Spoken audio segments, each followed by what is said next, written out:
So you're a working man now. So introduce yourself to the camera, bro, and let's get this thing popping. Thank you for having me, Ted. My name is Pat Samaha, producer galore of all sorts, podcasts, shows, projects of any kind. That's me. Media creator, content creator. Yeah. The clips you've been putting out for a very long time. I mean, since as long as I've been following you and following Only Feehands, Karen Feehan, and Jared Schwartz have been great. So when did you start to, I guess, produce things? Dude, this is a long story. Yeah, let's go, bro. We got time. So basic story is Jared is a friend from home. He wanted to start doing comedy one day. You know, I'm a supportive friend. Came out, started going to his open mics and stuff. Eventually, you know, I start recording some sets and start producing some shows. And I get into the comedy world. You producing and I guess putting together content. When did that really start? So shout out Usama Siddiqui, gave me my first big break. Oh, wow. Okay. Yeah. So there's going to be a lot of name drops on this Love podcast. Love it, bro. The comments are going to love it, dude. I work with so many people. So. Yeah. He did a Mama's Boy show one day, and I love Usama. We always had like a great relationship. And I gave him a ride home. And on that ride home, it was my pitch. So I was like, hey, Usama, I do clips. If you want me, like, I'll show you a couple of mine, what I do, samples. Here you go. He started letting me do a clip a week for him for Mango Bay. And that's how it started. So my Mango Bay clips did really well. And that's where he gave me the like opportunity to start and grow and practice, which I'm very grateful for. So when did that start? When did you first do clips for him?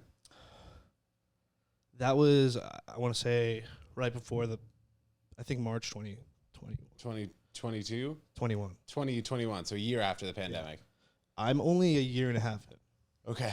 Nice, man. And a year into content. And now you are producing a show at the Stand at the end of April, you were telling me. So talk a little bit about Love that, Caddies, Love Caddies podcast, Love Caddies show with TJ Francis and Brandon Barrera, April 28th, 7 p.m. at the Stand. Beautiful. That's where we'll be the first show. And yeah, we're going to do a audience interactive, like dating experience type of show, half a stand-up show. Okay, nice. And that's like the same as like the podcast kind of vibe. Like you bring on people and just talk about dates and dating. We do a lot of phone calls, stuff like nice, that. Man. We call up a lot of people and talk about dating and love. So you're fully immersed in the podcast community, and then how did you get in contact with Karen? Was that through Jared initially? By the way, guys, Jared Schwartz, you should know him. He was on episode freaking, I don't know, Pat, what episode was he on? Put the actual episode right here. If you guys are watching on Spotify, YouTube, you see it right here. Pat will be impressed by that, me putting the words right there. But anyway, Jared was on the podcast, so that's why we're talking a lot about Jared. But anyways, go ahead. And Karen, one day she needed a producer. Her producer, something happened. He dropped out, and she needed someone to fill in immediately. I have never produced a podcast before. She asked if I could do it. I asked a bunch of questions, and then she proceeded to ask me if I could do it again. Yeah. She's just like, I want to know if you can do it. I said, just yes. So that's why I learned, just say, if you want to do something, just say yes and then figure it out later. Dude, absolutely. I've heard that a lot also. So I just said yes, and I figured it out later. It was a lot. I'm grateful for her as well. It was another situation where someone allowed me to just grow and learn about different things and learn how to create content, and it turned out great. I mean, so in producing your first podcast, what did you find to be like the most difficult? Because I remember like initially on the first 60 episodes of this podcast, episode 228 or something, I believe. The first 60 episodes, I had a co-host here, producer Pat actually as well. That was his name. So he was for the most part handling like all the uploads to YouTube, editing any spots that we had to take out. But it did take me like an extra 30 episodes, probably to episode 90, before I really knew like everything that needed to be done with the podcast, between putting it on YouTube, chopping out clips and doing everything. So the first episode, how did that go? And then how do you feel like you've progressed throughout the time that you've been producing that podcast and other podcasts? Well, Jared being on the pod, I would watch every week, just to see what he's up to and what he's talking about. Cause I want to see him do well on podcasts and be funny. So it's interesting to see him interact with Karen. Yeah. So it's like an older sister, younger brother relationship. Yeah. So even before she asked me to do her pod, they were doing a show in Houston, and I kind of just weaseled my way in and followed them to Houston and shot their sets there. We got a couple heckler clips, which are pretty legendary. My quality then is not close to where it is now.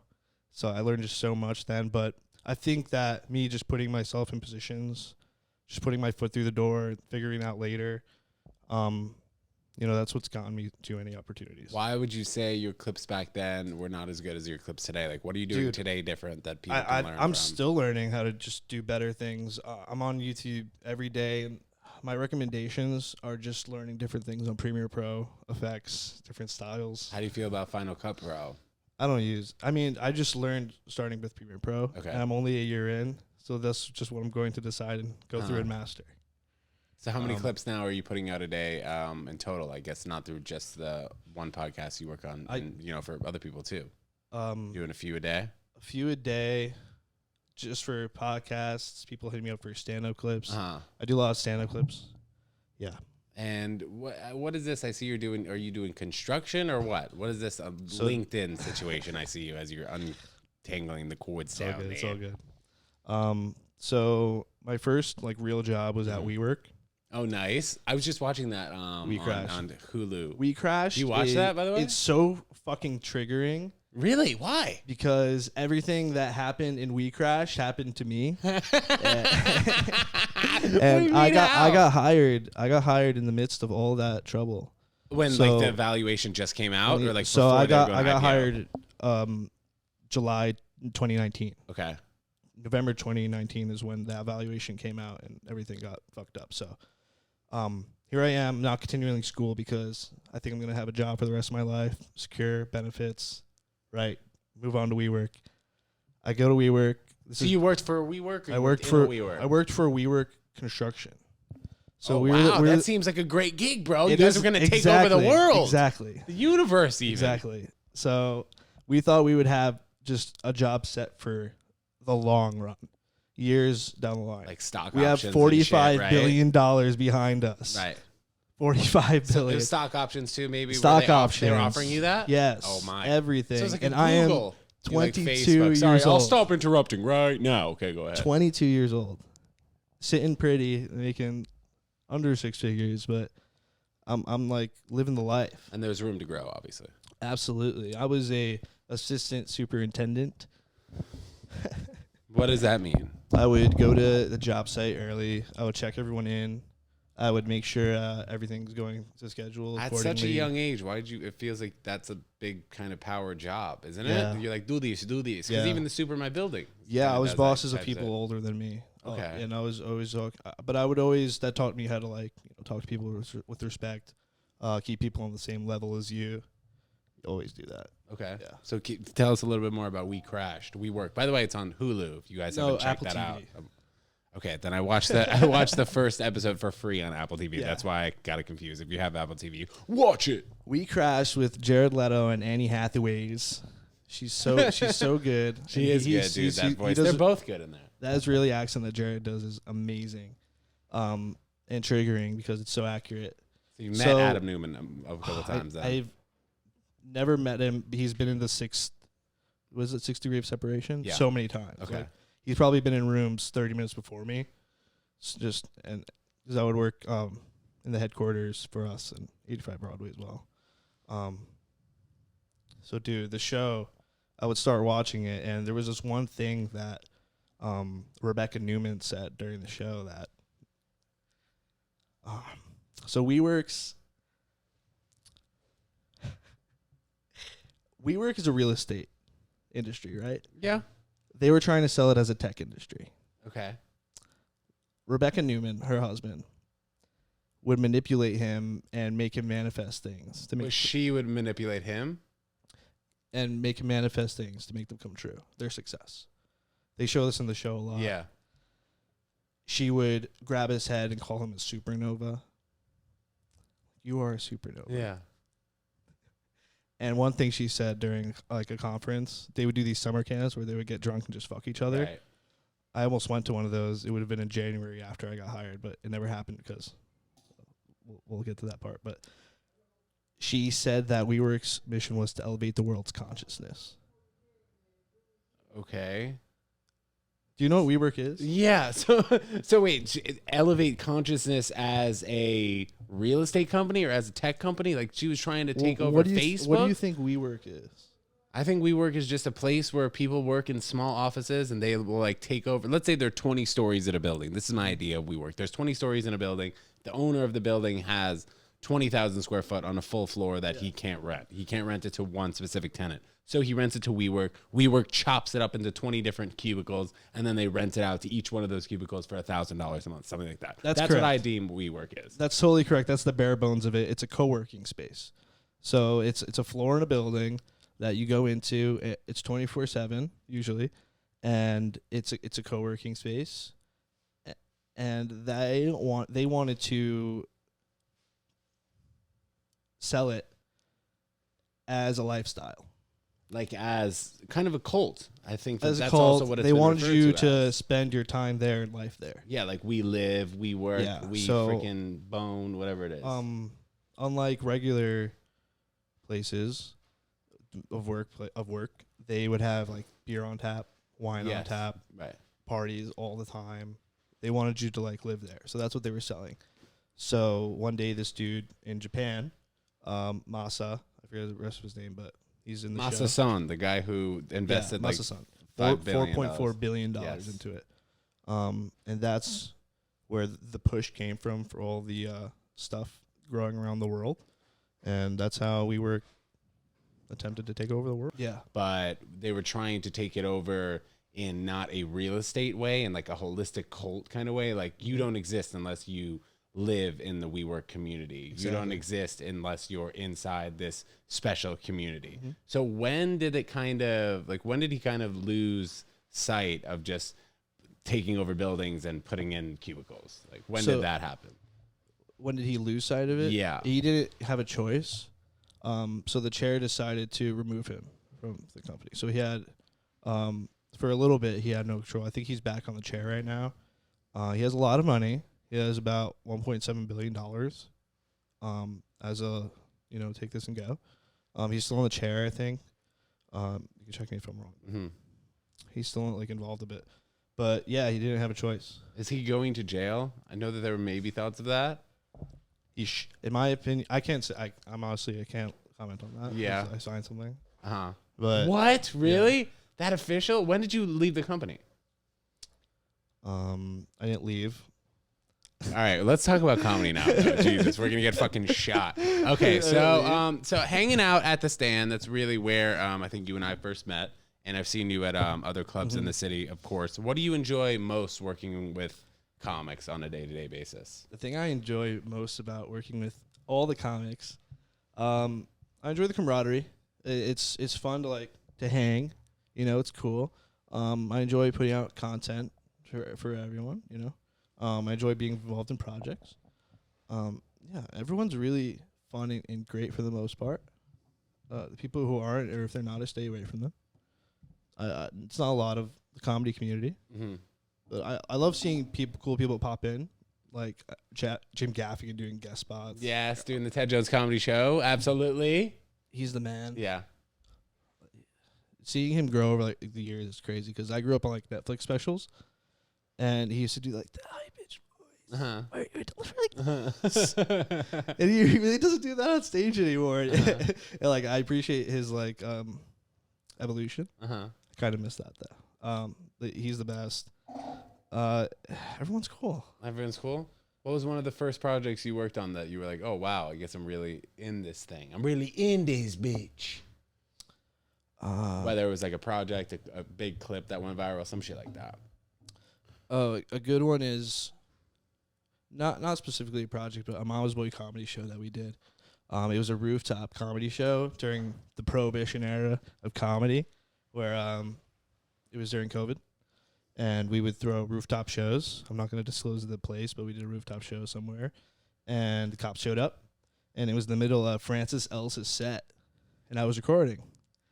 I think I actually remember seeing this. It looked like it was in the backyard or something. And it was one of the greatest moments of Prohibition comedy because you can just see the look on the fear, the slight fear, quick fear on Francis Ellis's face, and he just drops the mic, puts the mic down, walks away with his hands out. Yeah, it's not my show. That's hilarious. It's hilarious. That was one of my favorite moments, favorite projects. OnlyFans is my heart of hearts because it's my first podcast production.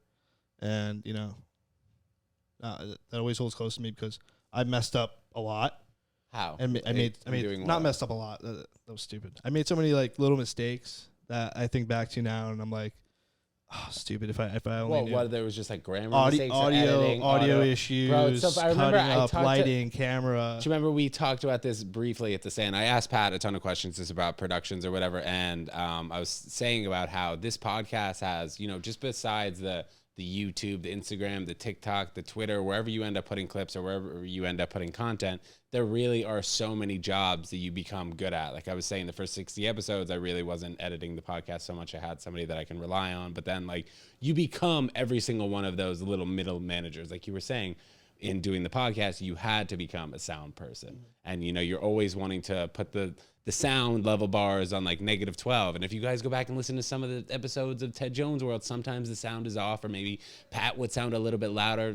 Obviously not. We have everything evened out now, but like there are just so many times when it takes you an episode to really learn the trick of the trade, Yeah.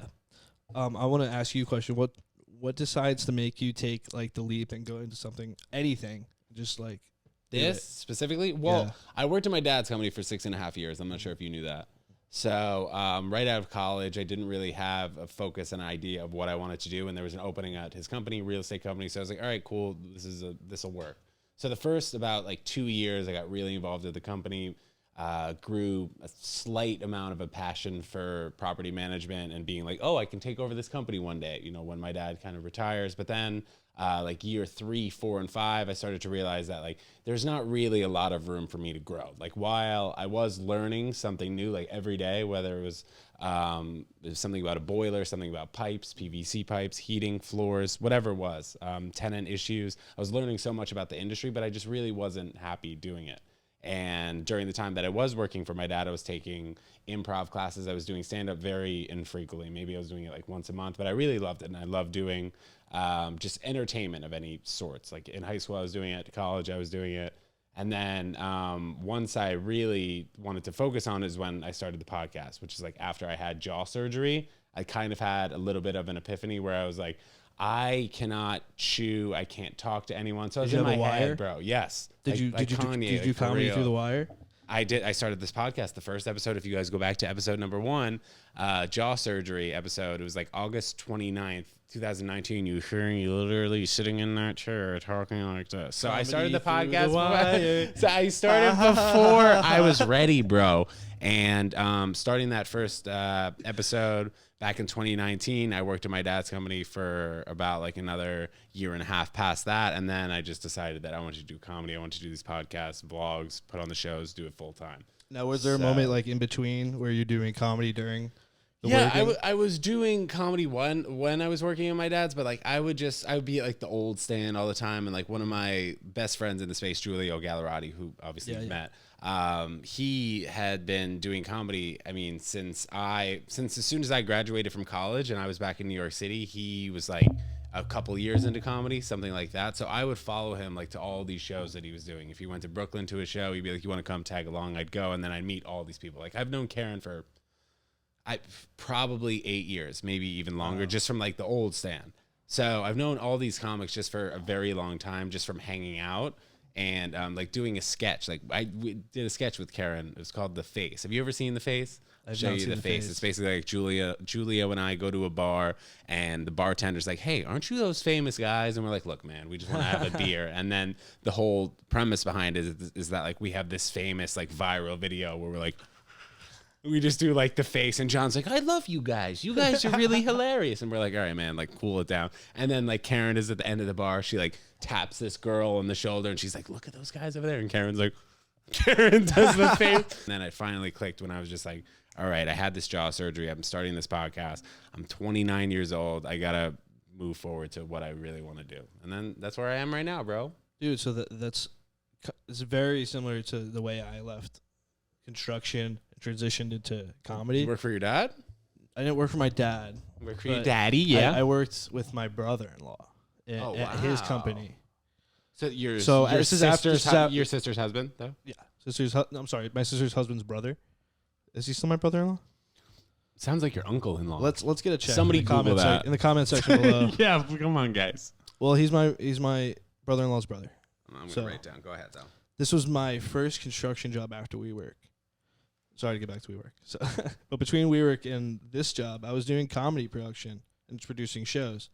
So getting a new job while producing comedy, I'm like, hey, do I still want to produce shows? And where do I want to be? So during that time, I watched a lot of podcasts on YouTube. TEDJONESWORLD, Impulsive, Flagrant 2.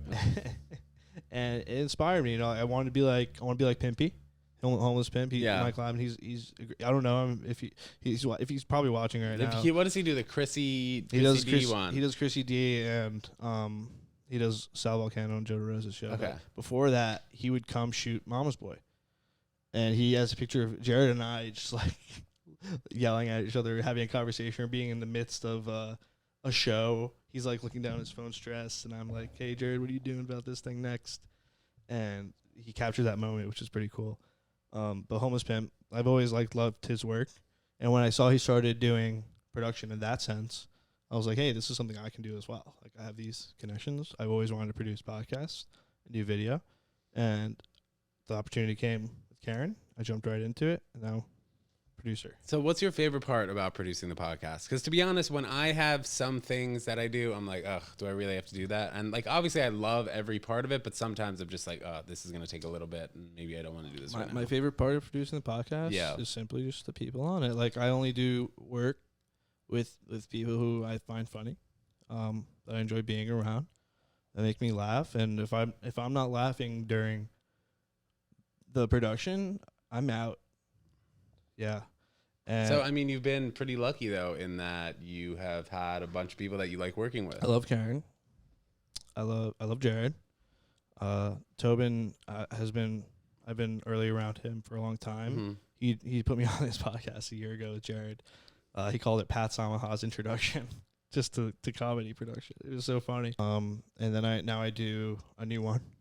I don't know if I can announce it, but it's Hannah Burner.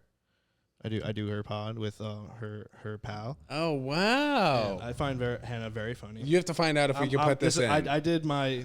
Can we put this in? I think we can. Well, we'll find out right now. Either we're freaking editing this part out, or hello, behind the scenes, ladies and gentlemen. I shot my first pod last week with her and her friend, they're from reality. Who's she doing it with? They come from reality TV Paige? with Paige. Oh, so doing Giggly Squad. But I feel like they're gonna get so much more traction. Yeah. Well, now that Paige is here, okay, we can do more, I guess. Saw her last night, Hannah. Were you at the stand last night?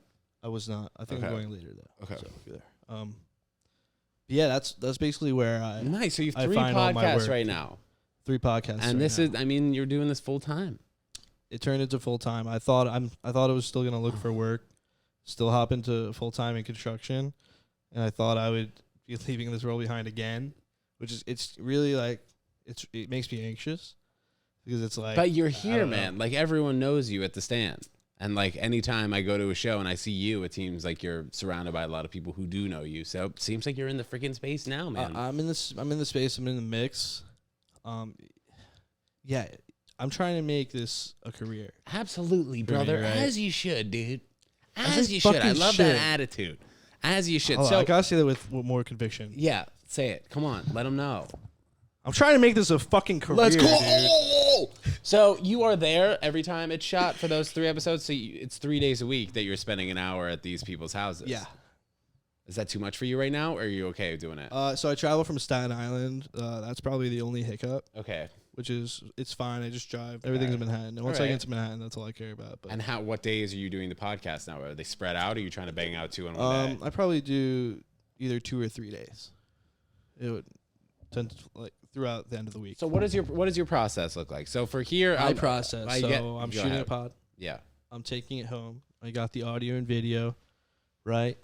And I'm plugging it together. SD card and SD card with the adapter. I'm throwing them on my big desktop with my 3 large monitors in front of me. I want a big desktop like that. You got to come. I know when we get to the new apartment, but I am coming. Because I have a little studio in my living room that we shoot Love Caddies podcast in. Go follow Love Caddies on Instagram. Sorry for the plug. And so I have that big computer, and we edit cuts with zooms, my signature, But in the beginning, okay, syncing up the audio and the video, the first couple of seconds, I'll ask you this because I do have a question. I do see the even though sometimes when I press the record button on the audio and the record on the video at the same time, they don't sync up at the same time, which I find weird. What's different about the two? Is this a trivia question that you're asking that you already know? Yeah. So I'll tell you. Sound travels faster than video. Is that sound travels slower than video? In this case, because we have two forms of audio. So I should press the road first and then. So if I clap right now, yeah, that was at 28:07, right? Well, I don't know. Hopefully we didn't. Hopefully we didn't edit anything out. Yes. Okay. Unedited, it was 28:07. On the camera, it would probably be maybe a second off because you started at a different time. So when you see the bars on the audio, you want to start the mic a half a second before the camera because the audio from the mic is coming before the camera. So if you do that, you'll see it come on time. Okay. I need to look at that. If I clap, this one's going to hear it first before that one. Right. Because sound travels. Right, and you're also closer to the microphone, which is right here. If I clap on down the street, okay, you're going to see me clap, but you're going to hear it 5 seconds later. I love it. Freaking physics here, guys. So I have had a number of comics that come on the podcast. Dude, I got to tweet that. And what? I got to tweet that. Physics? If you clap down the street, you'll see it, but you'll hear it 5 seconds later. 10,000 retweets. I like that. So, and as I was just saying, have had a number of a lot of comedians on the podcast, and I always encourage comedians. I'm like, you should have a podcast, whatever. It's part of comedy. You know, it'll only help you if you have a talking head podcast. So for anyone that's kind of trying to start a podcast, I briefly told them about it here. How would you suggest that one person does it and does it for an affordable price? If you want to start a podcast for an affordable price, you have an iPhone.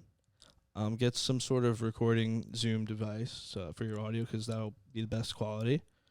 Something can be any price range. If you want to go higher, go higher. If you want to go lower, go lower. This is a good board you have here. I'm kind of a little jealous. So right here, this board, I believe was, you tell me, I believe it was either $4.99 or $5.99. I think it was $600. $6.99? $600. It was $600. Yeah. I think they raised $600 to $700, but it could be cheaper now. I love it. Yeah, it's great. So you can put many things on it. You can put a phone on it. I like that. You can grab some phone calls in. It's Bluetooth, I think. Yeah. Yeah, that's cool. Yeah, I like that. So in starting a podcast, get something. A board. It doesn't have to be this. Do you need a producer? You don't need a producer. You need something. You need at least something you want to do or talk about. Would you suggest that people just start with audio and then get video later, or is video just as important as audio? You have an iPhone. Just set up your phone. You're not going to be on your phone during the podcast anyways. Turn on Do Not Disturb. Hit record. Hit record on the audio. Don't forget. Let's sync it up. Sync it up later. And dude, you have a podcast. There's nothing to a podcast but the work. How do you? So if you want to do the work, you'll get it. You use Anchor for your podcast? We use Blueberry. Okay. Is that a subscription service? Streaming service, yeah. So I was using Libsyn initially, but then Anchor and Spotify so generously offered to put the Spotify video of the Ted Jones World podcast right here. If you guys are watching on Spotify, yes, we have the exclusive video. It absolutely looks great right here. But besides that, Anchor has just been great for the podcast. So I don't know if you're looking to switch, but I would always recommend Anchor to anybody who is trying to do it. Everyone uses Anchor. Yeah. They're good. So, dude, you're doing 3 podcasts a week now. Are you doing 3 separate clips for those podcasts a week? So clips, kind of all over the place? So clips, I either just go through the episode, do timestamps, and then send them to whoever's podcast it is. And if they like those timestamps in the episode, we'll do the clip. Oh, wow, bro. So you're doing a lot of legwork. So you're I watched the episode. So I watched the episode twice, and then, that's through editing, and then. Right, the first time. So the first time you do edits and timestamps. Yes, and then I watch the clips again.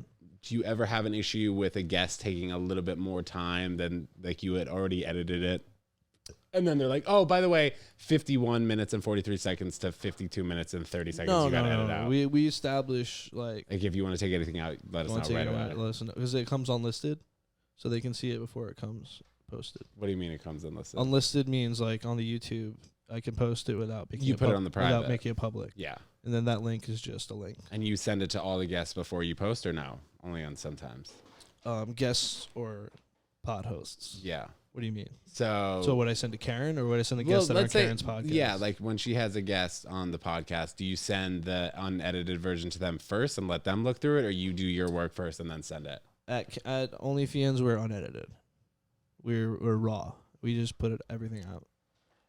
The comedians who come on are usually of that nature. They don't typically want anything out of the podcast either, and they do that the same way. It's cool. Some people do it. Some people don't. It depends on your style. So the most editing that you're doing is the Zoom jump cuts and anything extra you're putting into the video. Yeah, I'm just cutting between your faces and then, yeah, back and forth. That's fun. The Zoom, whatever. You have to have a comedy sense too. You have to like emphasize like where the funny parts are. Like if someone's making a funny face, put it on them. You know, I'm not a comedian like a stand up. But I feel like my comedy is through like the content that I make, I guess, through other people. I've been watching stand-up since I was a little kid. Yeah, Netflix kid. My parents showed me like YouTube stand-up when I was since I was 12. So the first special I actually watched was, I don't know if you know it, Axis of Evil Comedy Tour. It's with Maj Jabrani, Ahmed, Dean Obidala. I know Maj, but that's the only guy I've heard of. Dean Obidala you may know as well. But it's a bunch of these, like myself, Middle Eastern white dudes doing comedy. And I was like, hey, I'm a Middle Eastern white kid. You Middle Eastern? What are you, Turkish? I'm Middle Eastern. Are you Turkish? I'm Lebanese. Is that close? That's the heart of the Middle East. That's offensive? Oh, it's the heart of the Middle East. All right. We created the alphabet. Oh, all right. Solid. We were the Phoenicians. When's the last time you were in Lebanon? 2017. Bro, when was that terrible that was nuclear? last year. Do you know what I'm talking about? So that was the firework explosion in Lebanon. That's what it was. That was the firework warehouse or whatever. Nuts. That was crazy. Yeah, it was next to another thing that was explosive, so it just created a big mushroom cloud explosion. My cousin sent me a picture of glass through a stem on his plant. It was just like a great representation of like pain. Yeah. Well, how much room do you have for another podcast potentially, or are you kind of putting the limit on 3? I go really slow with the like work I take on, and I'm very careful. I seek value in people if I believe in them, and I really, at this point of where I am, I'm either jumping between a career where I'm going to succeed in the long run. So, how do I put this? I'm going to be selective of who I take on. Yeah, because I've taken on other people, and the intentions weren't to grow.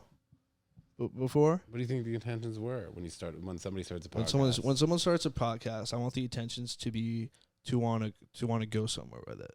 Like, do you want to grow? Do you want to be number one? You know, I don't want number 2. Absolutely, bro. I love that. Like, I want number 1. If you're not number 1 right now, and I believe in you, and I want to take us to number 1, let's take us to number 1, and I'll try to do that to get there. But the mentality, even if we don't hit number 1, have the mentality and be like, hey, I want to be number 1. You know what I mean? And people either want to do it passively, which I don't understand. I know you don't do this passively. It's just like your heart is in this. You wouldn't have drew this. This is on purpose. This isn't an accident. You guys see this? You don't fucking draw like this by accident. You draw like this on purpose, dude. You like that, dude? Dude, it's so funny. I literally was on my hands and knees here. I went to the Blick art material, and I was like, all right, I will try and make this, I don't even know, as me as possible. There's no thickness to the font. Yeah. You have to try to read it. I love it. Thank you, dude. I really appreciate that. I deserve more compliments on the background, guys, I love it. if you can notice. But you're doing 4 podcasts now a week. Are you not? Well, including the one. 3. Yeah, but you're doing the one on your own. Oh, yeah. The one on my own is a podcast, but those guys actually edit. Okay, so you were kind of they come to my crib. A third partner on it. They come to my crib. I'm a third partner on it. Okay, so you're not like the full producer. I'm a behind the camera producer. They want to put me on camera so bad. So they got to give you at least a mic, man. I have a mic. You got the mic there? I have a mic. Okay, do you have a mic? I chose not to go on camera. Okay. Yeah. So you don't really like being on camera so much. Like this is I always have a mic though. This is the most time you've spent on camera though. This is the most time I will spend on camera. So you just like the production and you like the just kind of being the director behind it. Yeah, I want to be a great producer and director one day. You know, I want to be, should I say it, the next Lorne. I want to be like the next good comedy producer. You know, I want to direct specials. You know, that could be cool. Dope, dude. How many cameras do you have? I have 2 cameras and an iPhone. Okay, iPhone counts as a camera. Does it? All right. Use your iPhone. iPhone camera is a great camera. People don't put out content because they don't have a good camera. That means nothing. You have an iPhone. I just use the ZV-1. I've heard a lot about me potentially using the iPhone. But yeah, people I don't think use the iPhone enough. The ZV-1's great because you take it serious and want to move on, and you've done content before. But people who want to start and like the excuse not to start is that they don't have a good camera. Like that's not really a good excuse. Jared, he does sketches on his phone. He knows I have a camera. He doesn't even want to use my cameras. He knows he could. You have one film and one photo, or no, both? I have 2 digital cameras. And what do you kind of look for when you pick out cameras? And like, how much were your cameras? I like Sony's. It depends on everyone's taste, but Canons or Sony's for video. I like Sony's because sometimes you can go a little unlimited with the recording time, but quality is great. And we're in a digital world, and we're in a mirrorless world. So those cameras are great. Are you bringing your camera to all the time, like all the podcasts, like your specific camera? You're bringing it all over the place? Mm-hmm. I know how much time it takes me to put together like the podcasts and the vlogs. You know, it's a ton of editing. Do you find that sometimes you're slightly overwhelmed because of what date you have to drop the podcast? Like, are all the dates that you're working on right now spread out? Like one's released on Monday, Wednesday, Friday, then Sunday? So I used to have really bad anxiety the days upcoming to the days. Because dude, sometimes the YouTube will take like 3 hours to do. Sometimes, but I've learned just trial and error throughout everything, throwing myself into the fire. I've gotten better at it and I've gotten faster at it. And I designate the days I'm going to do. I don't miss days. What do you mean? Which is, I don't miss days like editing days. Like you edit every day. I edit every day. Yeah. And I don't miss days. It's a crazy world. But you love it. I love it because I'm laughing all the time. Dude, I find that the same thing. Like when I'm watching my vlog, I love seeing like how I'm going to put it together. Like I'll shoot like for an hour and I'll be like, oh, did I really get anything? And then when I'm putting it to a 6-minute video, it just starts to flow. It bothers me when people don't want to watch themselves. Like yeah, that's a little weird too sometimes. I don't understand that. Doing stuff like they love. I've also found that very rarely, like maybe there are 5% of comics that at every Ted Jones comedy show we have a photographer. There are probably 5% of comics that like the photographer will ask them, oh, you want to take portraits or can I take pictures of you on stage or something? And the comics won't want that. Mm-hmm. Now maybe in the past they've worked with photographers that don't take such great pictures and then they think they look bad on stage or something like that. But yeah, like especially in the industry that we're in, I mean anything that's really in front of camera, you got to get used to hearing yourself and watching yourself. What else do you want to let the viewers of the Ted Jones World podcast know? I want to let the viewers know whoever is on my team, I want them to go to the top. And that's all I want them to know. I like that. Yeah. I like that. Yeah. Pat, all right, man. Thank you so much for coming on the podcast, brother. Pat Samaha, Ted Jones, producer extraordinaire. Every time I see you, Ted Jones, I go, Ted Jones. And now I do it with only you. Absolutely. You got to love it. Ted Jones World Podcast, Pat Samaha. Guys, check out Only Fee Hands and the other freaking podcasts that you're working on. Also, shout out your Instagram really quick. Pat Samaha on Instagram. My nickname is Patty Clips. And I have other nicknames that I don't want to say on. Absolutely, guys. We'll see you next time. Peace.